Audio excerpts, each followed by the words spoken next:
Oh, look at the little snookum. Isn't it cute? This tiny little out of focus colocasia. The camera just not a huge fan, but I'm a fan. This one's beautiful. Hey, what's up, garden friends? Jeff here. How's everybody doing? Hope you're doing well. I'm great. Just filming. There's so many projects going on right now. Obviously filming and making a video. You're here, you're watching it. That time of year, maybe. I have no idea when this video is going to come out. It's October right now. And this is when I start planning out my 2025 garden to an extent. I like to know what are things I need to get on order, things that I'll want to have to grow out for a while before putting them out into the ground and try and get some size on things. So sometimes it's easier to order things in plugs and get them going in the house, save some money. Sometimes should save some money. There's some places selling plugs for just as much as you would pay for a larger plant. That's a rant. Why are we ranting? The whole point is planning and preparation. So thought, since I'm out here and I've just been looking at this colocasia, it might be a good time to just talk about some of the colocasias that I have out here. Maybe there's some that you might like, you might want to get ordered, or something you might want to put out for the springtime. It's not going to be a specific order here to which is my favorite. If I'm talking about it, it's probably one of my favorites. I could go on about all the different types all day long, but I'm going to stick with just ones that I have grown, well, okay, there's one that's new to me, but everything else I've grown extensively and have a good amount of experience with. I'll just start right here with this one that's right in front of us. Look at that sheen. And this is just an immature leaf. When these get bigger, so pretty. This is the Sapphire Gecko. I believe they're calling it the improved Sapphire Gecko. Now, these are from Brian's Botanicals. They're very similar to one that I would say I like equally, which is the Black Coral. They have a very dark, shiny, iridescent sheen on their foliage. When the light hits them just right, they need to get bigger than this, but when they're larger and the light hits them just right, there's a deep, sapphire-y blue to somewhat purple sheen. Looks like an oil slick on the foliage. Absolutely beautiful. That one has some growing out to do. It's an offshoot from one that started to decline when we had the drought. That was just what I was able to say. So here's the Black Coral. Very similar, less of a sheen, but probably easier to get your hands on. Very vigorous grower. This one's still upset. All my colocasias aren't that happy with me right now because of the drought that we had not long ago. There's the, no, I mean, it looks fine, but it's not one of my favorites. But if you like it, give it a shot. They grow very easily. It's a vigorous plant. Just not a color scheme that I'm all that into. Bikini Teenies, tried and true colocasia. Very cold hardy, very vigorous. These things, if I let them, they will fill in this entire garden bed every single year, from right over here in this corner all the way down. It's about 18 feet there. They will be everywhere. They spread vigorously. If you're in a more mild climate, say like 7B and up, they might take over your yard. But here, 7A, 6B, the winter helps control them a fair amount. They have a really nice upright cupped leaf, which I love, similar to some others that I like the coffee cups, teacups. I think there's even one called Tea Party. Coffee cups and teacups don't spread as vigorously. They'll have a nice clump to them. They look great in containers coming out the top right in the middle. Has a more uniform look to it. Whereas the Bikini Teenies, more cold hardy, but they will spread everywhere. Their foliage isn't quite as dark as you get in the coffee cups. Look at the veining on the underside. Isn't that beautiful? These are also fun because when it rains, the water builds up on the inside, then they slowly pour it out and they pop back up. That's fun to watch. And reliably cold hardy. You get a really tropical look to them. You don't have to do anything with them in the winter. I don't mulch these. I don't do anything. They just survive.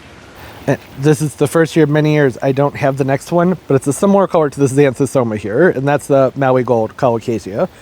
One of my favorites, done videos on them before. They have a really big chartreusey lime green leaf on them that's really glossy and shiny. And they're vigorous, they're sturdy, they go probably 3.5 to 4 feet high, and it's the gloss on the leaf that's what really brings me in and makes me absolutely love them. I love those really shiny green leaves.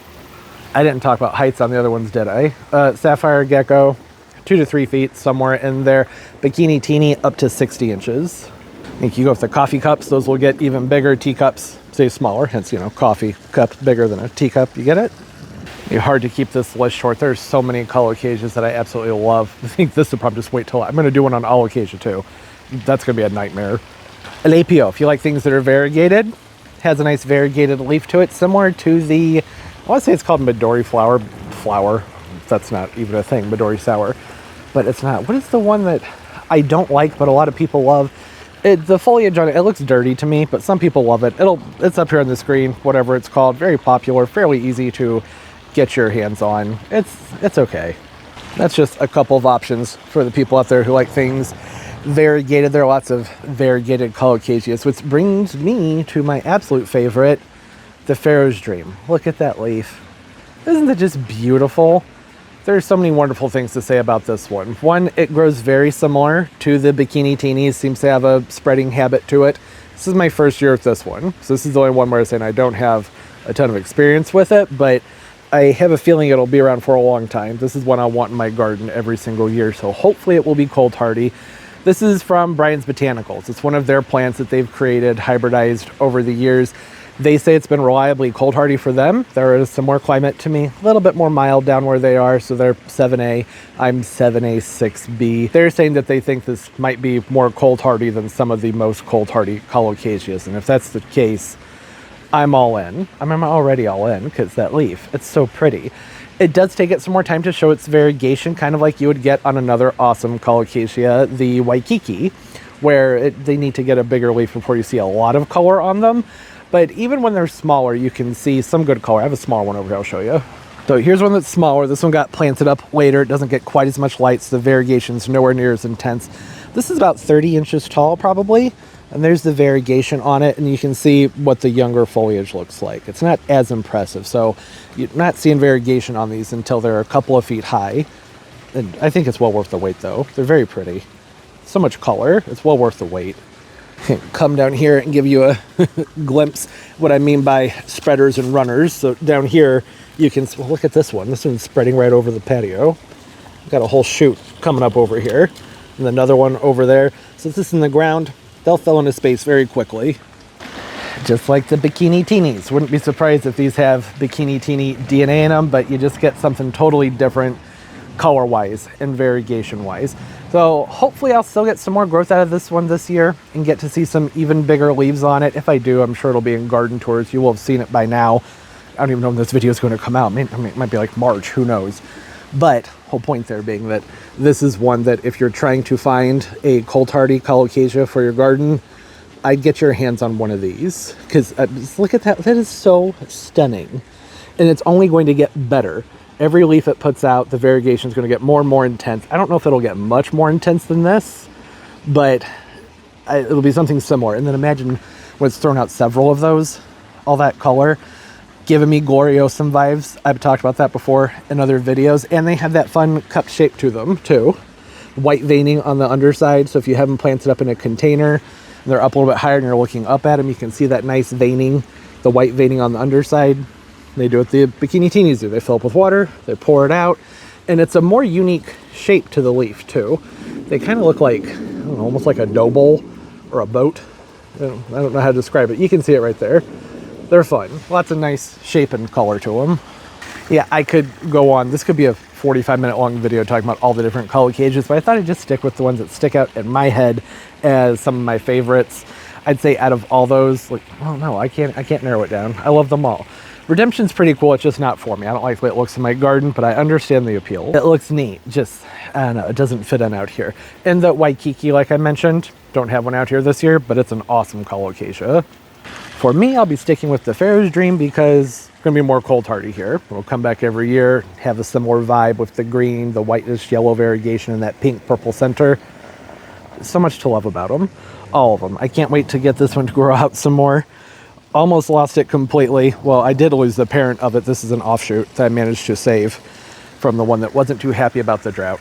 That happens, but at least it's been sturdy and I'm able to propagate it. That's what's nice about the Bikini Teenies and that Pharaoh's Dream is you could prop those like crazy. I'm sure they're patented and protected, so we wouldn't do that for profit, but how easy would it be to spread that around the garden when I have like offshoots growing across the patio? Just cut those, stick them all over the place. Next year it'll just be like a show of all that beautiful big variegated foliage.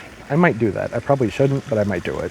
Okay, that's all. Quick list. Comment down below what are some of your favorite Colocasias, some tips you can give to people for growing them, any good resources for buying them. That was the whole point here. This is for people who are trying to plan out their gardens. Thought I'd just share what some of my favorites are. There are lots of places you can get them. I like Plant Delights. They have a lot to choose from. Brian's Botanicals.